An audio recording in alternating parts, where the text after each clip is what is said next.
This is what the fucking left does, you know, with their fake news.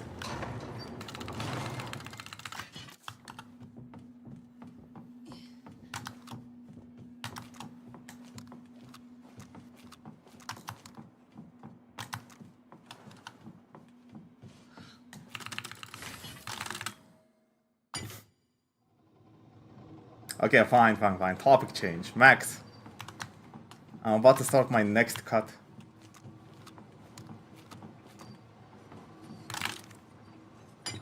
I'm finally gonna get that six-pack. That worked.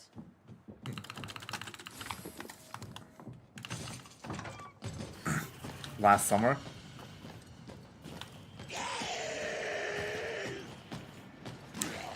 Right now, I'm 85.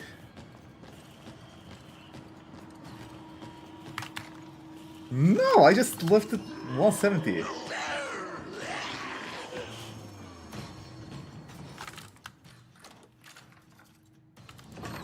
What the fuck?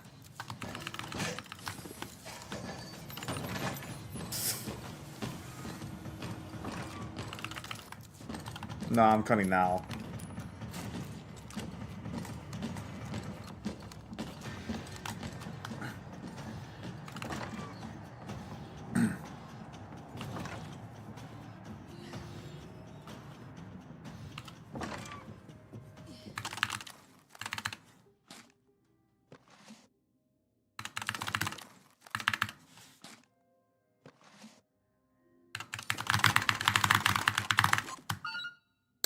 Thanks, Zoom. 170 was a nice number to hit because it was exactly twice body weight. I'm stronger than I've ever been at a significantly lower weight. So this is my best shot at finally getting that six-pack. Kilograms, exclamation mark deadlift.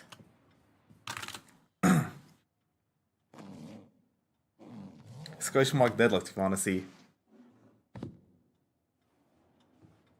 What is this? I support government-funded healthcare for all health issues. 10 years max.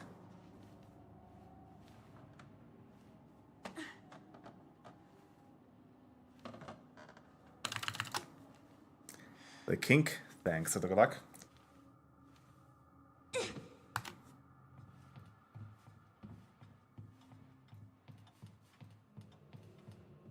Medical mishaps happen all the time. Apparently Max's hernia came back because the doctors fucked up the surgery. And since he's German, that means taxpayer dollars are gonna go into covering for the doctor's mistakes. Oh no. I'm betting the German taxpayers are fine with that.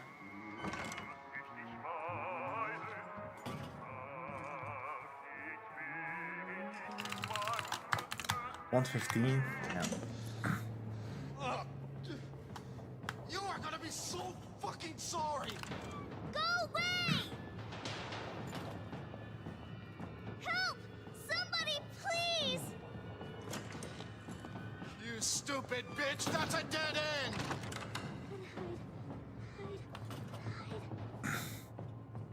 Yeah, and on top of that, a lot of the times,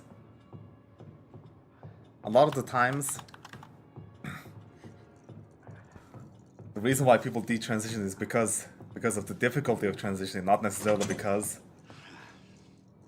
they may, you know, decided that they're not trans. It's all over now! Doors locked!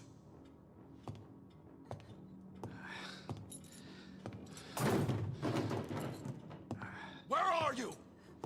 Show yourself! I know you're in here! The longer it takes me to find you, the worse it's gonna be!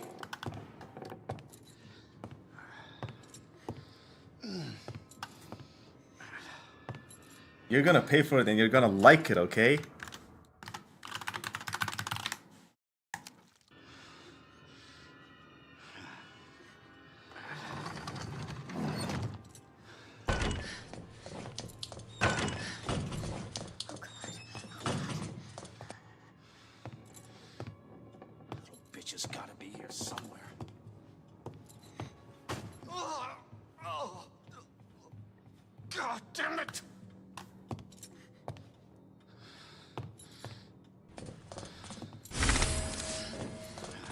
Okay.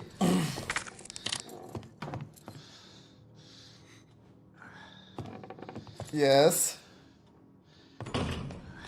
Yes, I did.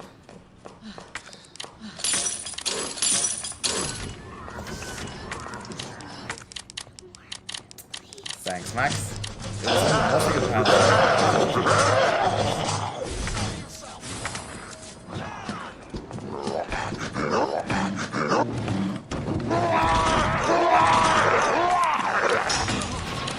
If I got my ticket before, I could have got this ball.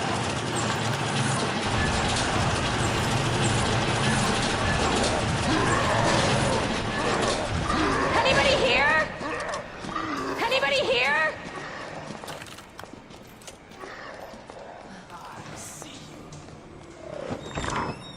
What was that? Look, Kyle.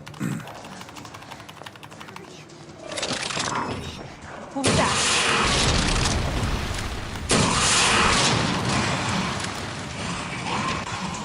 And besides, this issue of, you know, whether or not the tax code should cover, you know, trans healthcare, there are so few trans people that it's not going to make any difference into the healthcare budget. Any difference. Seriously. Like, such a tiny amount of the population.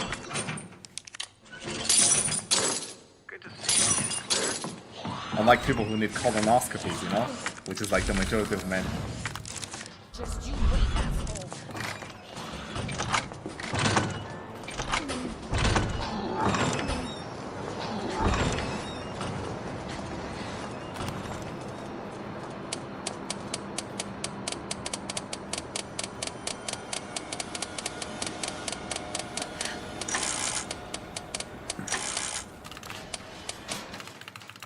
I even doubt that's true, Eric.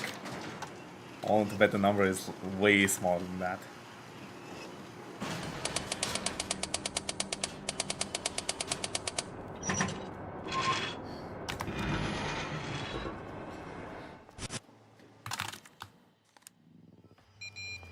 You again?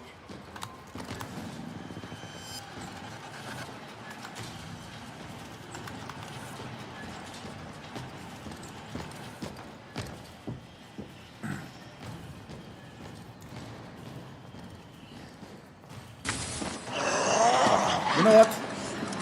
I don't want my tax dollars going towards the Viagra. If they want to have sex, they should pay for it themselves.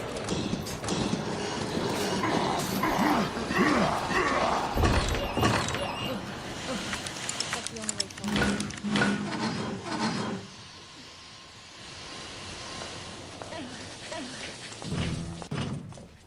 I'm having fun right now.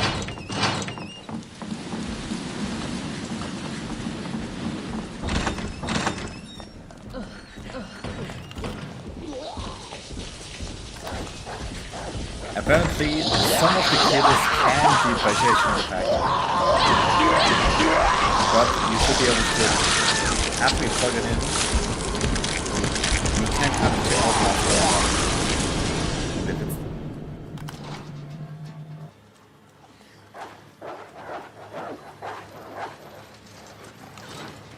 It can melt even without user error if the cable happens to be faulty. What you can do is basically after you plug it in, check all six. If you have an ampere meter,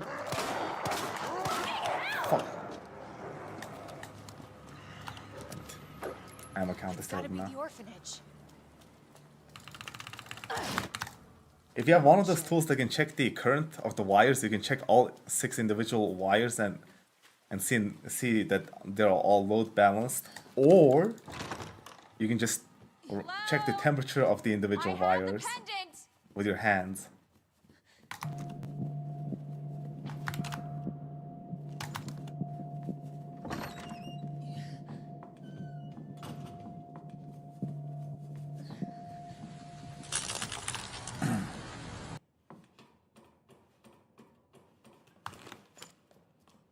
Sherry, where are you?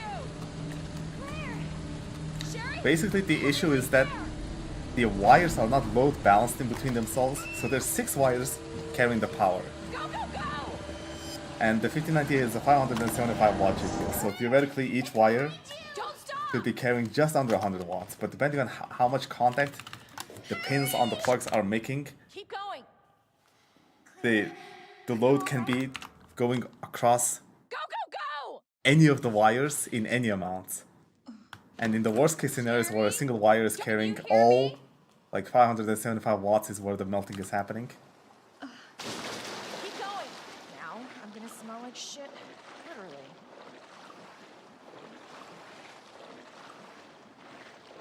Or maybe like, you know, 2 wires carrying the load, so like each wire is like nearly 300 watts.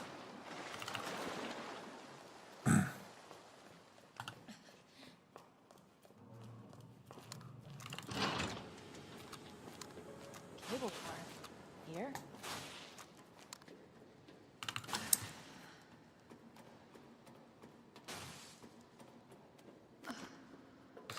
Well, it's not a user issue in that Today, you can't plug it at in America's completely beverage flush, companies, completely Our bottles flush, and might if still the look cable the is same. bad, But they can be remade in a whole new way. We're getting bottles back. depends on And we've developed a way to make new ones from 100% recycled plastic. Made to be remade.org. yeah, Get Sports Fan TV and save over $3,000. Visit spectrum.com/sports It's not savings just to about see pointing how. a camera at something. Canadian Foreign Minister Start creating Melanie something Joly unforgettable. joins us now For beginners, from path to Toronto. success Foreign can Minister, feel welcome overwhelming. to the Where do you start?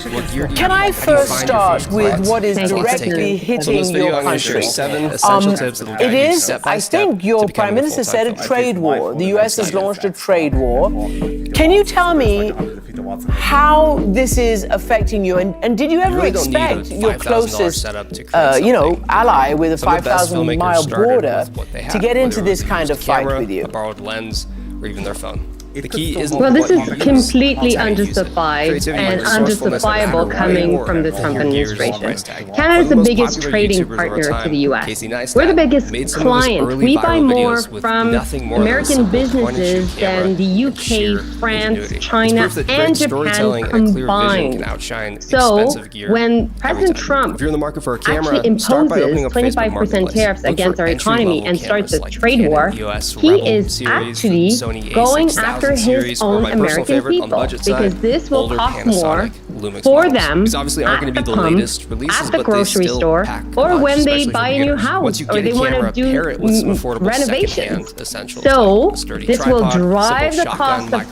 things. some clean audio, and an LED light with a softbox for even flattering lighting.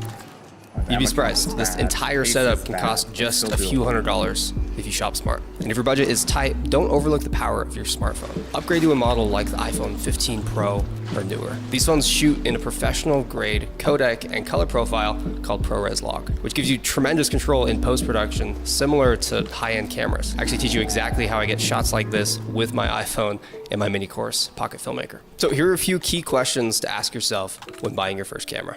Number 1, what's your budget? Be realistic about what you can spend without compromising features. Number 2, what's it for? Are you shooting vlogs, short films, client work, or something else? And number 3, what specs do you care about? For instance, if you love slow motion, prioritize cameras with high frame rates. With these answers in mind, do your research. Start with online comparison tools, read reviews, and then narrow down thousands of those options to just a handful. And if you're still stuck, try this. Describe exactly what you need to ChatGPT. It'll actually give you some pretty solid recommendations. But remember this, okay? Gear is just a tool. The secret isn't in what you buy, it's in what you create with it. So master the basics, and you're gonna make any camera work for you. Speaking of which, let's talk basics. Well, the 4090 was mostly available for MSRP. The camera in your hand is The just a 6090 might tool. be. It's your job to make it work for Every you. other gener- And the first step to mastering any camera is understanding the big 3: ISO, shutter speed, and aperture. Together, these control your exposure and the overall look of your footage. ISO is your camera's sensitivity to light. So the higher the ISO, the brighter your image, but don't push it too far. High ISO introduces digital noise, which can make your footage look grainy and unprofessional. Shutter speed controls how motion is captured in your video. A faster shutter makes action look really crisp, like too crisp, while a slower shutter adds motion blur, just like what your eyes would see. Lastly, aperture determines how much light enters your lens. It also controls the depth of field, that beautiful blurry background that makes your subject pop. So here's how to balance these three. Start with shutter speed. If you're shooting at 24 frames per second, or 23.976 to be exact, double it so your shutter speed is 1/48. Doubling your frame rate is standard in filmmaking for natural motion blur. Then adjust your aperture. If you want a really blurry background, use a low f-stop number like f1.8 or f2.8. But keep in mind that a wide aperture lets in a lot of light, which might overexpose your image in bright conditions. Finally, set your ISO. Keep it as low as possible for a clean image, but if you need more brightness, don't be afraid to bump it within your camera's acceptable range. And by the way, you don't have to do it in this order, but for beginners, this is the checklist I'd recommend using. And here's a pro tip. Most cameras have a base ISO. It's the sweet spot where you'll get the best dynamic range, capturing more detail in both shadows and highlights. Look it up for your camera model and try to stick to that base ISO whenever you can. And if it's still too bright, you might need an ND filter. Think of it as sunglasses for your camera, helping you maintain those ideal settings even in harsh daylight. Now, honestly, the key here is just practice. Take your camera out in different shooting scenarios: indoors, outdoors, low light, and bright sun. Adjust all three of those settings manually and see how they affect your image. The more you practice, the faster you're going to be able to adapt to any lighting or shooting situation.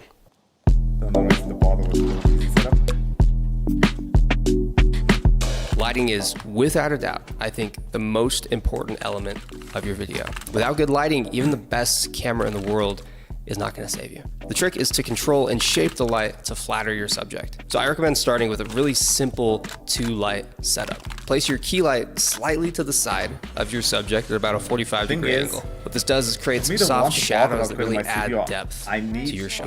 Then add a backlight or a hair light diagonally behind the subject to separate them from the background and create just a more three-dimensional look. And here's a really easy pro tip for cinematic shots. Aim to shoot on the shadow side of your subject. It just creates way more depth and texture, making your shot instantly more dynamic. So lighting doesn't have to be complicated. If it looks good to your eyes, it'll probably look even better on camera. Just experiment with different setups, angles, and intensities until you find what works for your style. Over time, lighting will become second nature, and you'll use it to set the tone and the mood of your stories like a true professional.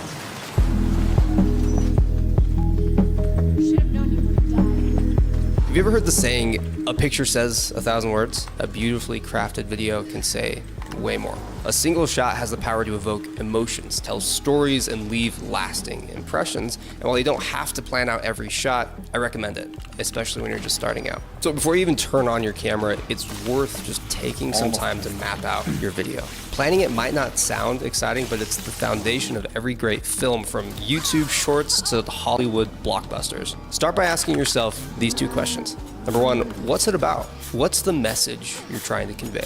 This is going to guide pretty much every creative decision you make. And number two, how can you speak to your audience visually? Think about visuals that'll catch their attention or evoke an emotional response. Now, for me, music often is what inspires my creativity. The perfect song, whether it's fast-paced, slow, and ambient, or somewhere in between, sets the tone and the mood for the entire project. Now, once I have a song in mind, I start visualizing the shots that match its rhythm and mood. I'll browse through the scenes from my favorite movies or videos for inspiration, and I might even note how a director frames a subject or captures a specific type of movement. Then I either describe the shots that I want to get, or I'll sketch them out in a notebook. I'm a terrible artist. You don't need to be an artist to do a storyboard. Just a rough outline is more than enough to guide your shoot. Every video is different, and so is every story. So while we could break down story structure into elements like a compelling hook, a climax, and a grand resolution, the truth is your job as a creator is to take your viewer on a journey. That journey doesn't have to follow a rigid formula. It just has to engage your audience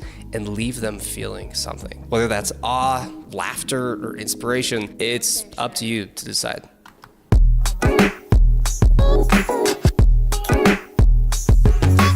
Now, editing is where the magic happens. It's the stage where your raw footage transforms into a cohesive story. Even though we do have a huge library of digital assets, don't let flashy effects or trendy transitions intimidate you. They can definitely help enhance your visuals, but you need to learn some basic editing first. Now, out of the camera, your footage might look dull and flat like this. It's completely normal, but with a few tweaks like boosting contrast, enhancing saturation, and applying a stylized look using a LUT like this free one, you can turn a lifeless clip into a cinematic masterpiece. A LUT, or a lookup table, is essentially a color grading shortcut that gives your footage a professional finish with minimal effort. So when it comes to editing, here's how you get started. First, organize your footage. Create a folder for all your clips, and then start picking your selects, the best moments of your footage that support your story. Once you've chosen your clips, lay down the foundation for your edit. Add a music track or a voiceover, and begin arranging your footage to match the flow of your storyboard. Next, sprinkle in some finishing touches to really elevate your edit. Add sound effects like risers, whooshes, or drum hits to emphasize key moments. Overlays like film grain or light leaks can add texture and depth. The goal isn't to overwhelm your viewer with effects, but to really create an immersive experience that enhances your story. Remember, editing is like sculpting. You start with a really rough shape and then you refine it over time. Don't rush the process. Just watch your edit from start to finish, repeatedly trimming and tweaking until it flows seamlessly.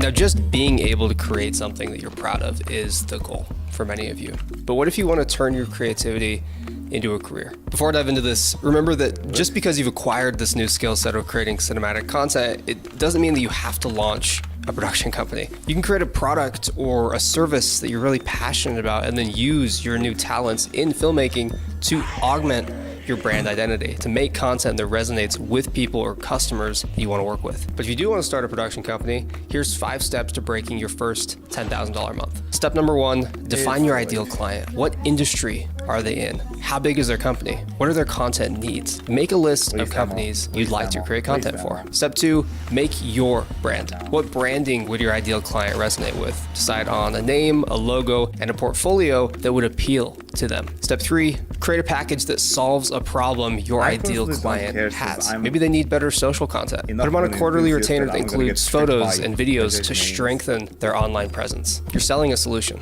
Step number 4, sell. Start with businesses that you already have a connection to. And if not, try talking to a decision maker. Tell them you've got a few strategic ideas to help improve their content and you'd love to hop on a call. And step number 5, close the deal. Use the packages that you've made to prescribe a solution for them. Confirm that they can afford that package. Ask them, what does a win look like? And then schedule a second call to go over the official proposal, and then you're off to the races. Running a creative business has very unique challenges, but the more that you stay true and create the stuff that you enjoy making and work with the clients that you enjoy working with, the further you're going to be able to take it.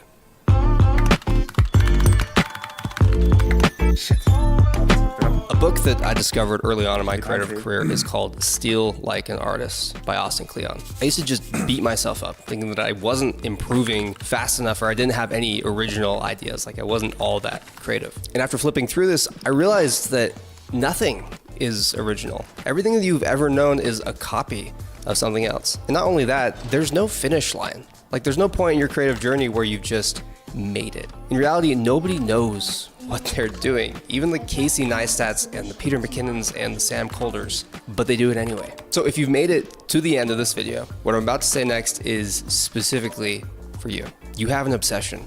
You wouldn't have listened to me speak for these last 20 minutes unless the title of this video was genuinely something you wanted to do. But trust me, you don't want to do this alone. Creative entrepreneurship is a brutal, mind-bending, burnout-riddled process, but the best way to push through the hard times and come out on the other side is by doing it with others. That's why the full-time filmmaker community is the best place for new filmmakers, and not just because of the hundreds of tutorials, the free resources, and the student discounts, but because you'll have me and thousands of other active filmmakers as your mentors. You can get immediate validation for your ideas, ask for feedback so you can improve faster, and learn from some of the best in the industry. So Full-Time Filmmaker Premium sells for $9.97. But since you've made it to the end of this training, I'm gonna give you a discount. I'm actually not gonna tell you what that discount is.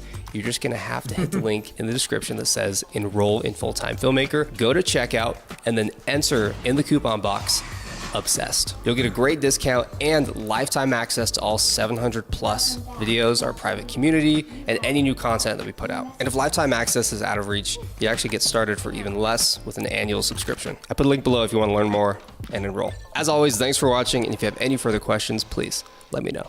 Welcome to Full-Time Filmmaker, the ultimate online film school where you can learn how to shoot, edit, and market high-quality videos that will attract high-paying clients in a variety of industries like weddings, commercials, real estate, music videos, action sports, travel and lifestyle, YouTubing, podcasting, and much more.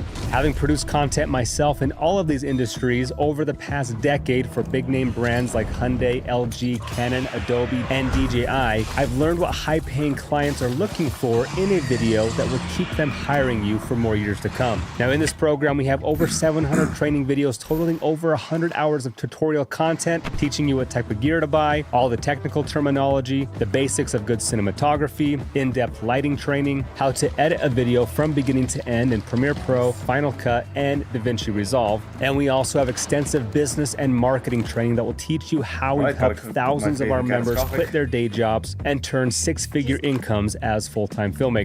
In total, there are 25 different modules or mini courses that each deep dive into showing you how to operate in all of the most popular industries for which the demand for video creation is high. And I'm so confident in the quality difference here at Full-Time Filmmaker that we have a 30-day money-back guarantee. So if you don't like the course, we don't want your money. We'll refund you in full. On average, only 4% of purchasers take us up on that offer, and we've refunded everyone who's asked. The other 96% who loved it and stayed now make up the world's greatest community of video creators, totaling over 30,000 members from over 100 different countries who are all interacting daily in our private Facebook group, giving value to one another as they answer each other's questions and give feedback and share success stories and encourage and support one another. Many who've joined Full-Time Filmmaker say that the group alone was worth the purchasing price, as they've found mentors, second shooters, editors, or even business partners that have allowed them to grow and scale their business in a way that YouTube videos just couldn't do. And on top of all the education, mentoring, and networking, we also provide exclusive discounts on popular gear such as 60% off the Adobe Creative Cloud, saving you over $300 a year,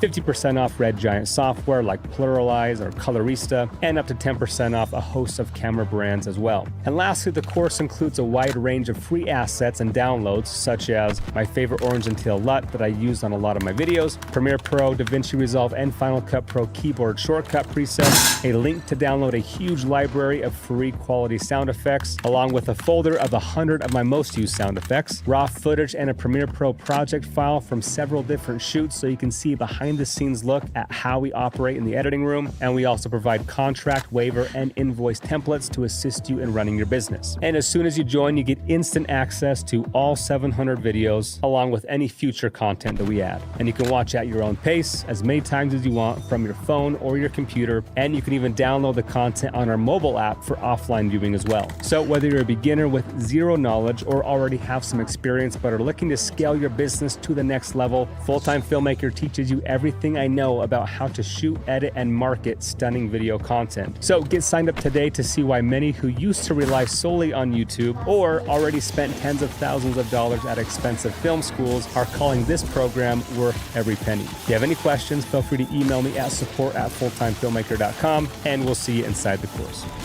What? Okay, that's new. All right, Dragon Ball Daima episode 20. This is the final episode of Dragon Ball Daima. I'm going to do the same exact thing I did the past couple of weeks, which is have a vague title and a vague thumbnail. So if you get notified, and you probably already know this, it won't be a spoiler. And then later on in the day, I will change the thumbnail about 5 hours or so from now. That way, the majority of people have a chance to watch the episode and they won't get spoiled. So this is the last episode of Daima. It's called Zenkai, which translates to either full force or maximum. It's whatever you want to translate it as. It's the same type of meaning here. When we last left off, we had what might have been the most visually impressive transformation sequence we've ever seen in Dragon Ball, or at least like top 3. It was so beautiful. Yuya Takahashi deserves so much credit for doing this. Goku revealed that he can now turn Super Saiyan 4 as an adult. And that was the cliffhanger. Remember, the idea is not so much that Goku will beat Goma with the third eye. The idea is Goku has to distract him so that Piccolo or somebody else can hit him in the back of the head to knock the eye off of his forehead and decrease his power. So that's really the goal here. That's what they said in the previous episode. So before I get into the actual episode, which is coming up in a moment, click off the video now if you don't want to be spoiled. I'm going to play a brief merchandise promo for the Super Saiyan 4 merch that I dropped last week, or I think it was 2 weeks ago. Make sure you pick that up as soon as possible because they are limited. Get yours. But I'm going to play that now, and then after we come back, we're going to get into the episode, and I'll give you my thoughts in detail. Fans of Super Saiyan 4, both old and new, pick up your Then Now Forever merchandise right now in the Geekdom 101 store. Comes in various sizes and styles and different colors. Tons of colors. You can get a t-shirt, you can get a long sleeve shirt, a hoodie, many different varieties, whatever you think looks best on you to commemorate the return of Super Saiyan 4, one of the most beloved forms in history. The link is in the description. Get yours today. The final episode of Dragon Ball Daima is called Zenkai, which translates to full force or maximum. And they get right into it. There's not even like an intro, like the opening doesn't even play. They go right into Goku versus Goma. And Super Saiyan 4 Goku as an adult versus Goma.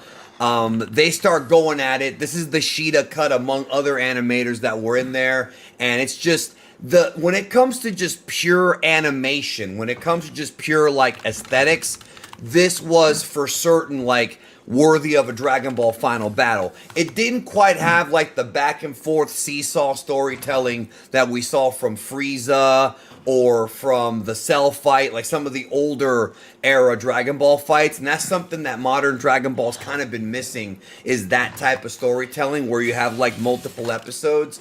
But when you compare it to like modern Dragon Ball standards, like for example Gogeta versus Broly, it was very similar in that they put a lot into the animation and a lot into just the action. So it's a straight up like, I want to say somewhere in the neighborhood of like 6-7 minute action sequence where Goku's fighting Goma, and Super Saiyan 4 adult Goku is going in on Goma. I mean, dude, he is beating did you guys see this? Goma down hard.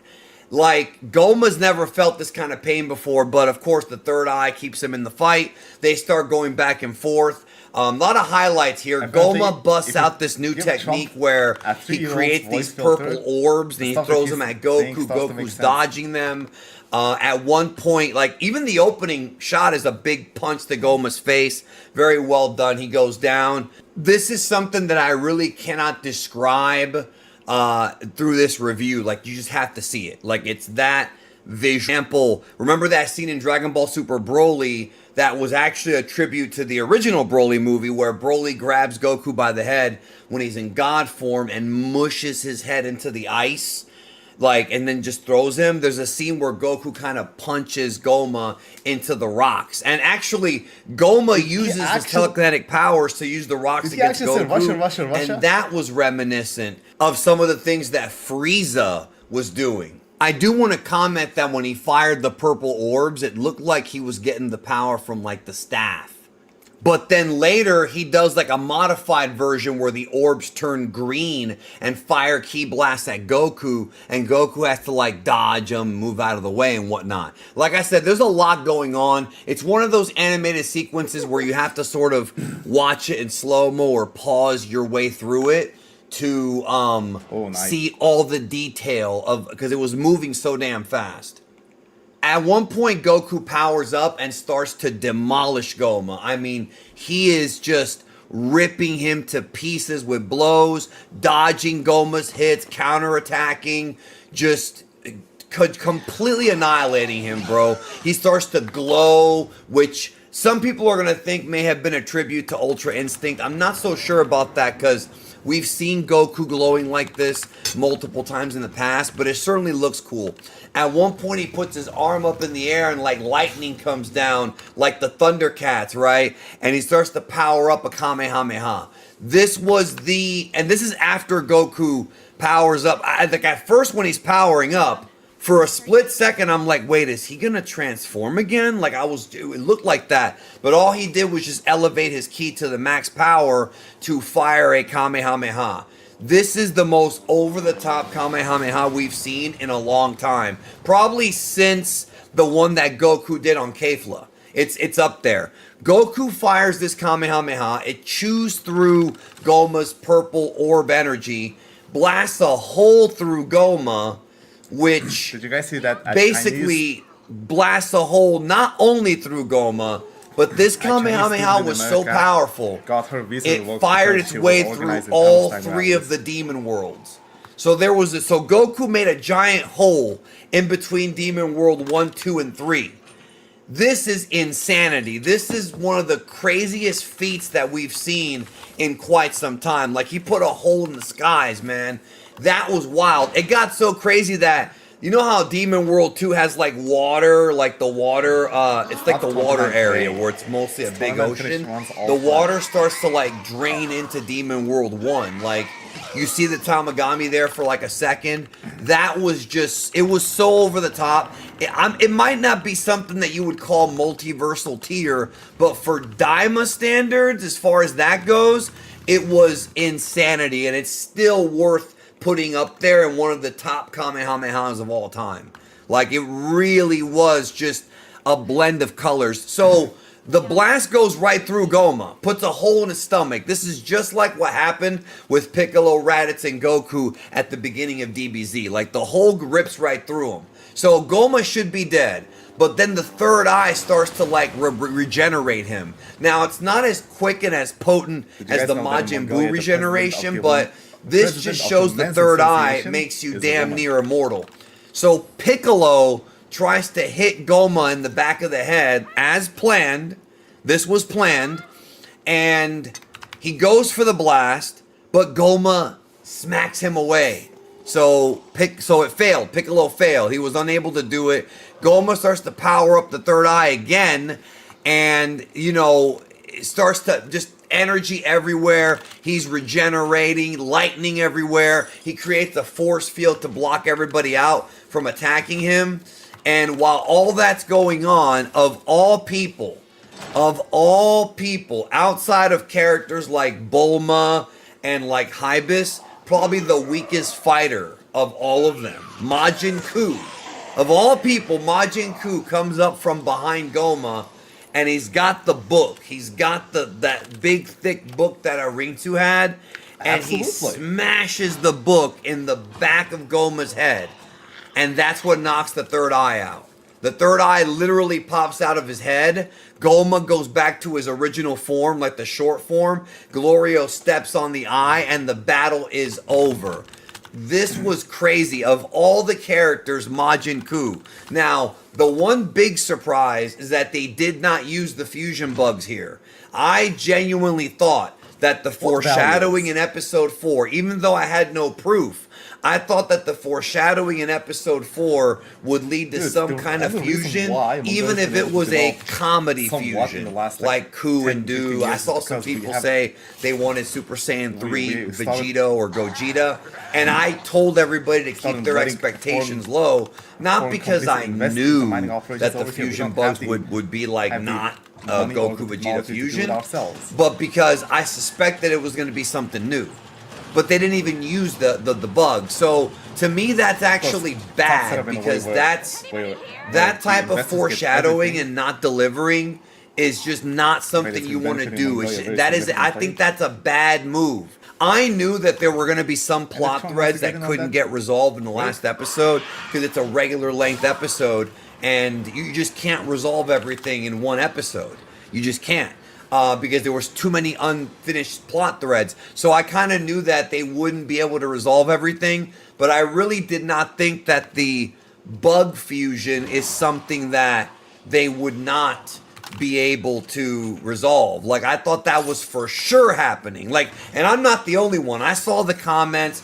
Everybody watching Daima knew that a fusion was coming, and there was no fusion. So, in fact, they didn't even do a comedy fusion after the fact. Like, the bugs, Goku dropped them, the bugs were just forgotten about.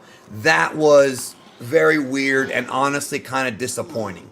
So the battle is over. We see Goma like in this, surrounded by this purple sludge and Degasu. He gets arrested basically. And what happens is Marva appears and she takes Degasu and Goma and does basically a demonic version of the Mafuba, which is the demonic containment wave, the evil containment wave. For sure this was a throwback to that, and traps Goma and Degasu in this little jar. That little jar right there is basically like, to me, saying that they're leaving this open for the future. I'm not saying we're going to get another season of Daima, nor am I saying for sure there's going to be another storyline where Goma and Degasu come back. But the fact that they didn't die and are just trapped in this jar, that could easily lead to a storyline later on where they come back or somebody frees them. You know, there's a lot of possibilities there. They didn't die. As I've said many times before, they were originally, I was told a while ago, before the passing of Toriyama, that Daima storylines and characters and lore would be used later on in Dragon Ball. Now, I don't know if that meant more Daima episodes or just stuff in Super, but I always thought it was going to be like a future Super storyline, which they could do. They could still do that. And, but when Toriyama passed, everything may have changed. And ultimately, that is the big sort of question, is where everything stands now, because it seems like, based on, and I have more to talk about in the episode, but it seems like based on this ending that there's more, that Toriyama may have had more in the back of his head, like more ideas, or maybe he did write them down. I don't know. Nobody knows except for the people at the tippy top. So it seems like they left a lot open for the future. But now that Toriyama passed, I don't know if and when they're going to ever get to it, if they even have anything, or if Toriyama just had it all in his head. I don't know. Like, I do not know. So then they spent some time trying to figure out who the next Grand Demon King's going to be now that Goma's gone. And of all people, it ends up being Majin Ku. And this is how Majin Ku got the cape. In one of the original videos that I did back in September, where I went into very mild Daima spoilers, I showed Majin Ku with a cape on, and that's because the image that was sent to me, he had a cape, but we didn't see the cape. Well, it makes sense. Dabura had a cape, Abura had a cape in the flashbacks, Goma had a cape. So having a cape is like having a crown in the demon realm. He is the new king of the demon realm. He goes into this like spiel where he talks about changing the demon realm and making it better. That sounded just like a politician running for office.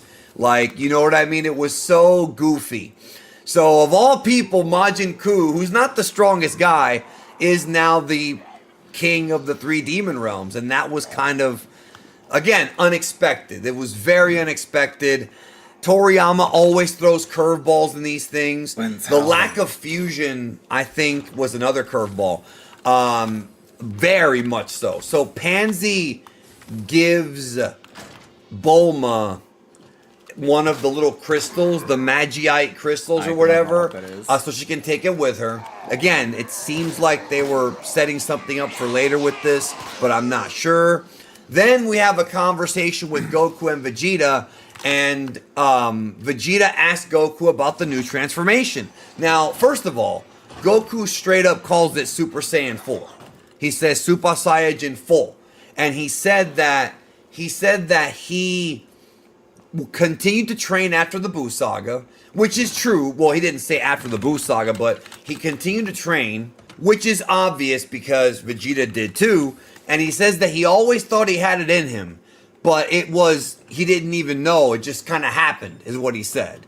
So it feels like this is a combination of what Jordan and I were saying and training. So we obviously were saying that training didn't play a part in it. because he would have been able to unlock the form on his own, but Neva's magic is what actually triggered it. So it was a combination of the two. However, there's no explanation in this episode as to why or how Goku doesn't use the form again, with the exception of him saying it just kind of happened. It almost feels like he didn't know it was going to happen, but that doesn't make sense because in the previous episode, we see him tap into it on his own. So this is, again, more unresolved plot threads. This is going to lead to canon arguments. I already see it.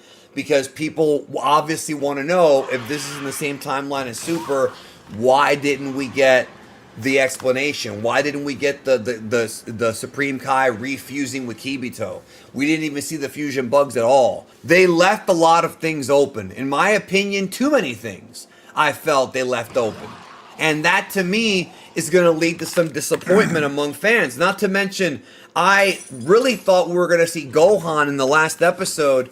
Like, Goku goes back to Earth and he sees Gohan as an adult again. It's like, oh, there he is. You know, a brief cameo. We didn't even get that. Sometimes. No Gohan at all. That also surprised me. I think a lot of people are going to see this as being a disappointing ending.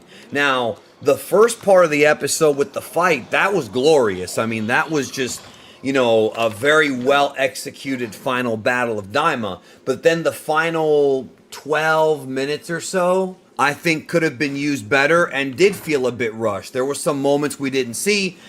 This show really would have benefited from being even just 5 more episodes. I think it would have benefited from that.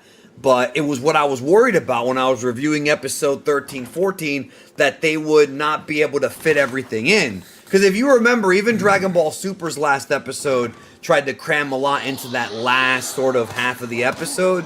This felt like that too, except this didn't address a lot of things. And it did remind me of Super because I remember when I saw 131, I didn't think it was as good as 129 or 130. Well, maybe 129. 130 and 131 went well together. Here, I feel like Daima episode 18 and 19 were probably better than 20. I think that they stuck the landing on the combat portion of it and a little bit of the comedy, but some of the plot threads have been left open, and I know it's going to lead to canon debates because there are so many things that like didn't get wrapped up or tied into Super. Now, I had said on social media and in my streams this past weekend, if you're expecting every plot thread to be closed off in this episode, you're probably going to be disappointed. However, even I didn't expect it to be like this, where the bugs weren't even used. I thought for sure, at least for a comedy bit. But no, nothing, and that was unexpected. The other thing that was a disappointment was the explanation or lack thereof of Super Saiyan 4. So Vegeta asked Goku about the new transformation, which Goku straight up refers to as Super Saiyan 4. Like, it's called Super Saiyajin Full. Like, he straight up calls it that. And that's the only time it's ever called that in the entirety of this show. And he basically says that he underwent special training after the fight with Boo, and that it just kind of happened. However, clearly based on the visual cues, Neva had something to do with it because he unlocked the form with his magic. So I'm not really sure what the messaging is here. Like, Goku says that he did special training, did not go into what the training was or who he trained with or any of that stuff. And then when you look at episode 18, you literally see Neva using his magic to rearrange Goku's DNA. So it's very confusing that it contradicts it. I'm going to just assume that it's a combination of both, that Goku knew he had something else in him and Neva was able to just trigger it. Goku couldn't achieve the form on his own. That's the way I'm seeing it until Neva triggered it, but there's no explanation but beyond that. Like, there's nothing else told. So either we're going to get notes or something later, or maybe nothing. Again, since the passing of Toriyama, it's very difficult to know or predict what's coming because we don't know what he left behind. Like, it's unspoken of. And that was weird. So one of the highlights here was Vegeta said, he brought back the classic line from the Majin Buu saga where he said it's a Super Saiyan bargain sale. And then Goku's like, yeah, but you got 3. So, I mean, yeah, they both transformed into new forms for them in Daima because they both trained. I mean, training is obviously part of it, but Neva didn't use his magic on Vegeta at all. And I do think, in my opinion, it was a missed opportunity for Vegeta to get Super Saiyan 4. I actually would have wanted that both of them get it, maybe through Neva's magic, but they didn't do that either. So, I don't want to criticize the episode for things that I thought were going to happen that didn't, with the exception of like the fusion bugs and more of an explanation of certain things. That's worth criticizing because they literally foreshadowed this all the way back in episode 4. Everyone in the fandom, every content creator, every fan was asking, are we going to get Super Saiyan 3 Vegeta, Ku and Do? And I was just saying, keep your expectations low. Not because I knew there would not be a fusion. No, I said multiple times that I thought there would be. I really did, because you've got the bugs there. And someone would find the bag, even as a joke, you know, even after the battle, nothing. And that, to me, I thought was a mistake. I think that's a writing error. I wouldn't have written it like that. You know, I just wouldn't have done that. So as they're leaving the Demon Realm, it goes to a credit roll, just like the first episode. Except on the right side, they show images of other things going on. We see a lot of Goku's friends back in their adult forms. Majin Buu, Mr. Satan, 18, Krillin. We see Trunks and Goten. Trunks is on a hoverboard, of all things. That was like the Back to the Future 2 hoverboard. So they show all this, right? They even show, like, inside of the perfume glass where Goma and Degasu are. They're playing video games. So they're passing the time there because they're supposed to be trapped there for, like, almost 100 years or something like that. But no Gohan. Not even there did they show Gohan. The only time you see Gohan in this entire show is in the recap in episode 1 of the Events of Z, when you have Ultimate Gohan against Super Buu. And in the opening, when you have Goku and Gohan next to each other, when they're recapping the previous events of the story. That's it. And that is also, I think, a big disappointment for Gohan fans. You know, I wasn't sure we would see Gohan at all, but I really thought that in the last episode they would show him, even Videl, even if it was just for a second, even if there's no dialogue. They didn't even do that. So a lot of people are going to be disappointed. I'm disappointed. I'm not like upset about it. I'm not going to like scream that the entire show was a waste of time, because I don't think it was. I enjoyed a lot of the episodes. I'm going to do a full breakdown of the entire series, and I'm going to do a breakdown tomorrow here on the channel. You know, right now in Japan is the right now actually is the anniversary, the 1-year anniversary of the passing of Akira Toriyama. This was not planned out, by the way. Okay. This was not something they planned out when they started Daima. It just so happens the last episode like bled into the last, you know, the anniversary of Toriyama's passing. And you know, I'll be doing my breakdown tomorrow on the channel, going into more detail on this episode. But I'm not done. There is a post-credit scene. Now, the post-credit scene is not Beerus, it's not Moro. I saw a lot of people wanting this. I understand why they want it. They wanted to tie into Super or to tease something for the future. And I just had a feeling they weren't going to do that. And they didn't. Instead, the post-credit scene features Goku and them going back to the store in episode 4 where the fusion bugs were at. And because he wants some of the healing bugs. So they have this gag where she gives Bulma these bugs that can like re-beautify her, like de-age her, and she's like happy about it. Then they find this jar, and what's inside the jar? Another third eye. So the big revelation here is that there are multiple third eyes out there. And this, to me, when I saw it, felt like an MCU post-credit scene from back in the day. Like, if this felt like they are telling you, we're going to revisit this in the future. Now, again, like I said, after the passing of Toriyama, I don't know